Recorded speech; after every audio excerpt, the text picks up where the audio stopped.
Caire.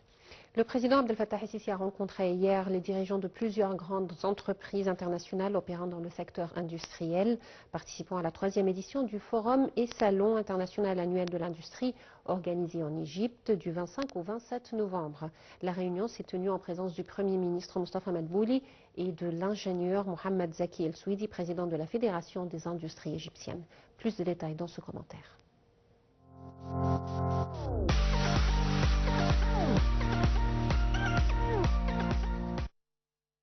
Au début de la rencontre, le président Abdel Fattah el-Sisi a souligné l'engagement de l'Égypte à déployer tous les efforts possibles pour stimuler le secteur industriel.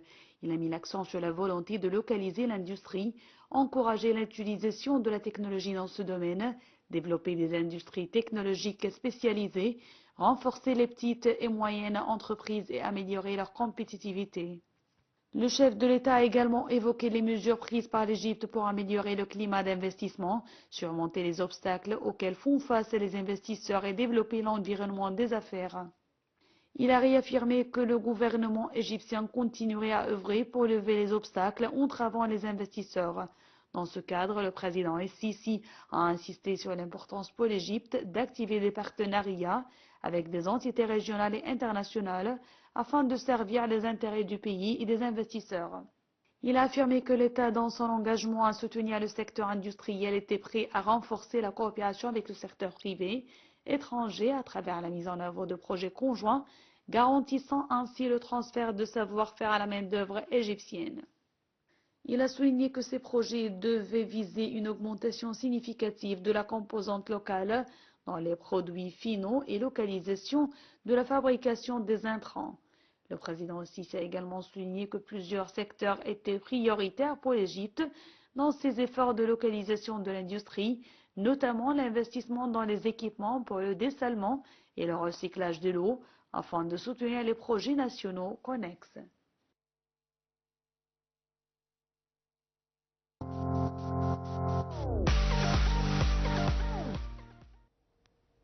Le président Abdel Fattah el-Sisi a reçu hier Andrew Parsons, président du Comité international paralympique, en présence de Dr Ashraf Sobhi, ministre de la Jeunesse et des Sports, et de Dr Hossein Eddine Mustafa, président du Comité paralympique égyptien.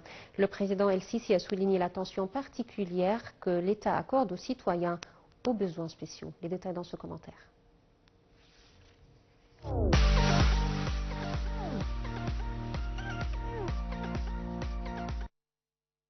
Le président Abdel Fattah el-Sisi a rappelé que l'État a dédié aux personnes ayant des besoins spéciaux une journée annuelle intitulée Capable avec différence et qu'il s'efforce de faciliter leur intégration naturelle dans la société, y compris dans le domaine sportif. Le président el-Sisi a exprimé la volonté de l'Égypte de collaborer et de se coordonner avec le Comité international paralympique, tout en réaffirmant l'engagement du gouvernement à soutenir les athlètes paralympiques.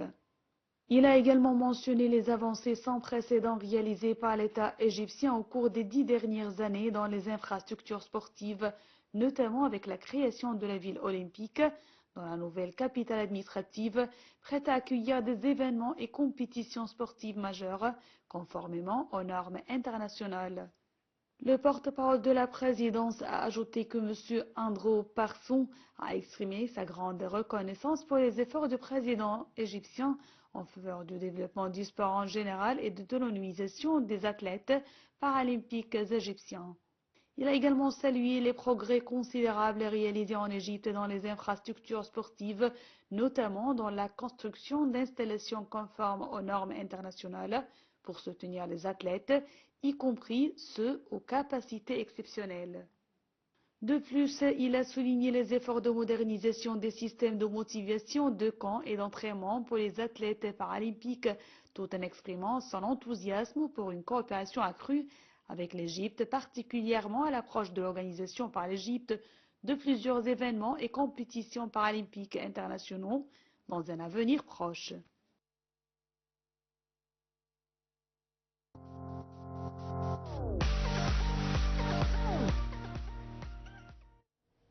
Dans un communiqué, le ministère des Affaires étrangères a indiqué que le cessez-le-feu conclu entre le Hezbollah et Israël constitue le début de l'accalmie dans la région, et ce, en mettant en application la résolution 1701 du Conseil de sécurité en autorisant le déploiement de l'armée libanaise dans le sud du pays, tout en consolidant son pouvoir dans tout le pays. L'Égypte a d'autre part réitéré l'importance majeure de respecter la souveraineté du Liban et d'éviter toute ingérence étrangère dans ses affaires. L'Égypte a aussi souligné la nécessité d'achever la mise au point de toutes les institutions libanaises par entente intérieure, telle que l'échéance présidentielle. L'Égypte a aussi indiqué que cet accord doit être une introduction à la fin des agressions israéliennes dans la bande de Gaza qui se poursuivent depuis plus d'un an. L'État égyptien a aussi dit espérer aboutir à un cessez-le-feu à Gaza et assurer l'acheminement sans condition, sans entrave des aides humanitaires au secteur et à mettre fin aux violations en Cisjordanie.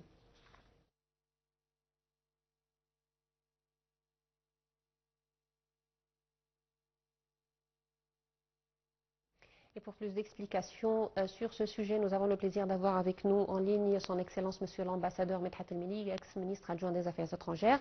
Bonjour Monsieur l'ambassadeur. Bonjour à vous. Alors, maintenant qu'il y a un cessez-le-feu entre le Hezbollah et Israël qui est entré en vigueur depuis ce matin, on a vu des déclarations bien sûr des responsables libanais, aussi le communiqué du ministère égyptien des Affaires étrangères qui en fait montre tout d'abord la position de l'Égypte et également l'importance selon le communiqué qu'accorde l'Égypte à respecter la souveraineté du Liban et à consolider en fait toutes ces institutions, notamment l'armée. Comment vous avez trouvé, Monsieur l'ambassadeur, ces déclarations? Premièrement, l'Égypte a beaucoup essayé de travailler sur ce dossier. C'est très important de mentionner qu'il y a eu plusieurs rencontres entre le ministre des Affaires étrangères et avant ça certainement Monsieur le Président de la République avec les officiels du Liban. Il y avait aussi des messages échangés avec la partie israélienne pour qu'on puisse arriver à un cessez-le-feu au Liban. C'est pour cela que l'Égypte a vraiment salué l'annonce de l'entrée en vigueur de ce cessez-le-feu au Liban et comment est-ce que cette étape pourra contribuer à un début de paix et un obstacle devant l'escalade des frappes dans la région. Il est très important aussi de mentionner que malgré ces efforts-là, je crains que cela va mettre plus de pression sur la partie palestinienne. Certainement, il était très important d'arriver à cesser le feu avec le Liban, malgré que je pense que les conditions de cet accord sur le front libanais sont et seront beaucoup plus positives que sur la bande de Gaza.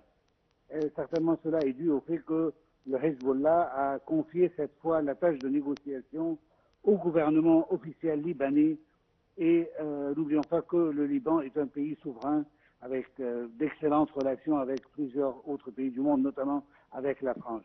Quant à Gaza, on le sait tous, les négociations ont échoué plusieurs fois à cause de l'insistance du mouvement de Hamas de mener lui-même les négociations et de refuser de déléguer cette tâche à une organisation, à une autre organisation telle que, par exemple, l'Organisation de la libération de la Palestine ou l'autorité palestinienne dirigée par M. Mahmoud Abbas.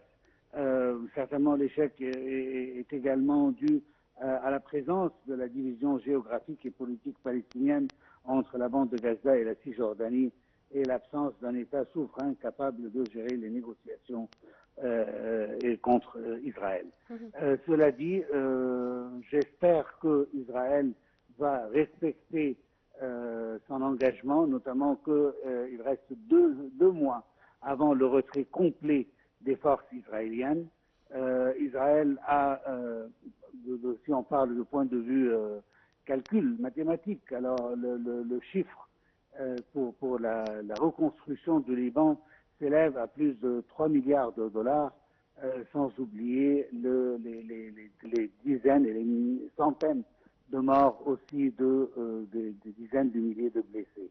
Oui. Alors, est-ce que, honnêtement, il y a quelque chose que je tâche à dire, c'est que, est-ce qu'on doit maintenant saluer Israël pour son retrait ou bien il y aura aussi une question de voir avec Israël comment est-ce que ces dégâts qui ont été causés par l'État hébreu seront punis d'une autre manière. Les questions d'arrêter la guerre maintenant n'est pas la fin de ce conflit. Et est-ce qu'Israël va se retirer de toutes les terres palestiniennes? Est-ce que, comme on l'a entendu, qu'une des articles de l'agrément entre le Liban et Israël, c'est d'avoir des frontières fixes pour les deux pays, et ce qui est très important parce qu'Israël, jusqu'à aujourd'hui, n'a jamais reconnu des frontières finales pour son État. Oui. Ce qui veut dire qu'elle peut garder une partie des territoires libanais pour son contrôle ou autres raisons logistiques ou militaires. Oui. Et cela, certainement, doit être bien observé par les partis qui revisent et qui contrôlent cet agrément, notamment les États-Unis, qui ont eux-mêmes promis que cela soit fait d'une bonne foi, et on attend voir les résultats sur les territoires libanais. Ouais. Alors, le communiqué du ministère des Affaires étrangères égyptien, bien sûr, a parlé ou a dit que l'Égypte demande vraiment qu'il y ait, ou la nécessité d'achever toutes les institutions libanaises, bien sûr, dans l'échéance présidentielle, et on a parlé aussi à plusieurs reprises de l'importance de renforcer l'armée libanaise. Monsieur le président du Parlement, Nabil Berri, a parlé du retour des Libanais qui ont été déplacés à court en raison des agressions.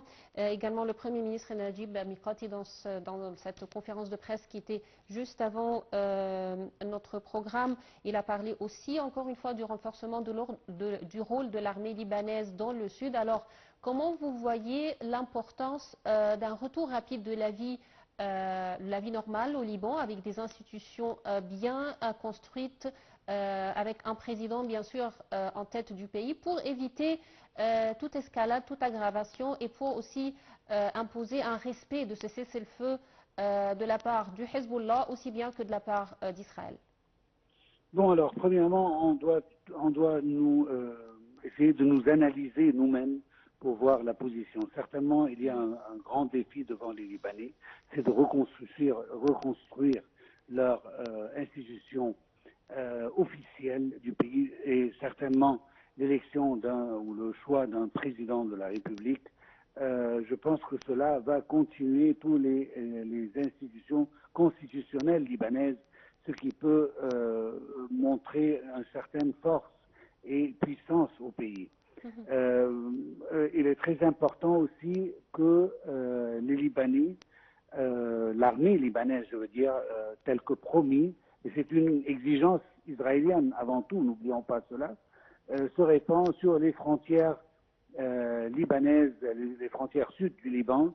N'oublions pas qu'une des raisons pour laquelle cette guerre a commencé, c'est la présence du Hezbollah tout seul au sud, sans aucune présence officielle de l'armée libanaise. Alors l'armée libanaise doit se montrer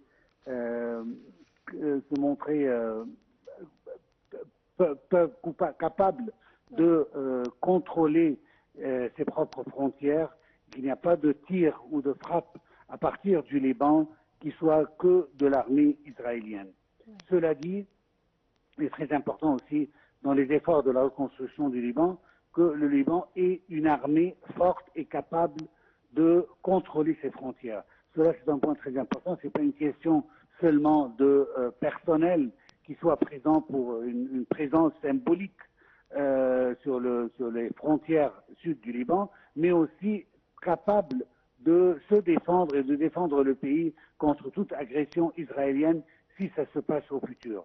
Alors, je pense qu'il y a un rôle pour les pays arabes pour soutenir le Liban et pour lui donner le pouvoir d'acheter des armes et de bien s'armer pour pouvoir se défendre. N'oubliez pas que pendant cette dernière guerre, il n'y a aucune vraiment force officielle libanaise qui a pu se défendre contre les attaques israéliennes. Et cela ne doit pas se répéter encore une fois.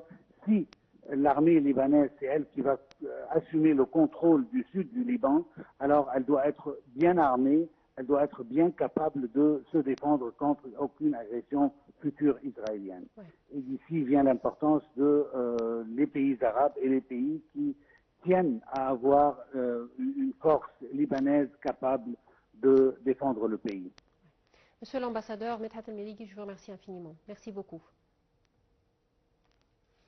Le chef de la diplomatie, Badr Abdelghati, a assisté hier à la réunion des ministres des Affaires étrangères du G7 à Figui, en Italie. En marge de cette réunion consacrée au conflit secouant le Moyen-Orient, M. Abdelghati a eu une série d'importants entretiens.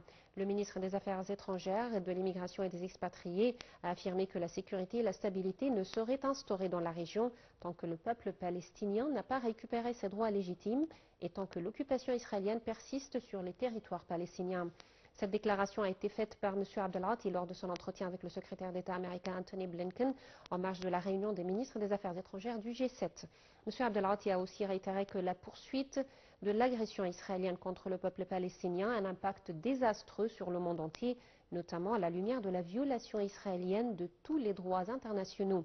Le chef de la diplomatie a insisté sur l'importance de l'acheminement des aides humanitaires à la bande de Gaza, indiquant que l'Égypte accueille lundi prochain une conférence ministérielle pour discuter de la crise humanitaire à Gaza. M. Abdelghati et Blinken ont examiné les derniers développements concernant le cessez-le-feu au Liban et M. Abdelghati a appelé à la mise en application de la résolution 1701 du Conseil de sécurité de l'ONU, soulignant l'importance de renforcer l'autorité et le pouvoir des institutions libanaises, en particulier l'armée libanaise dans le sud du pays.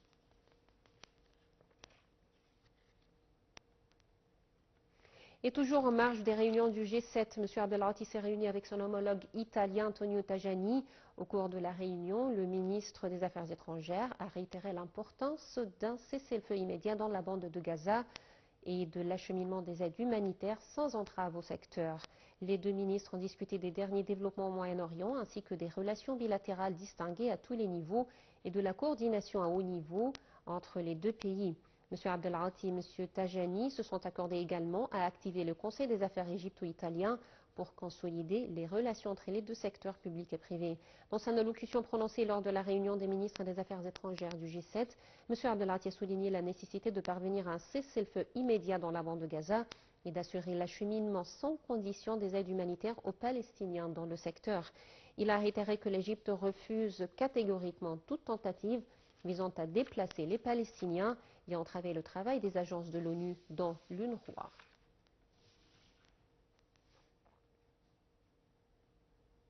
Avec cette nouvelle, mesdames et messieurs, nous parvenons au terme de cette édition de Midi au Caire. Merci pour votre attention.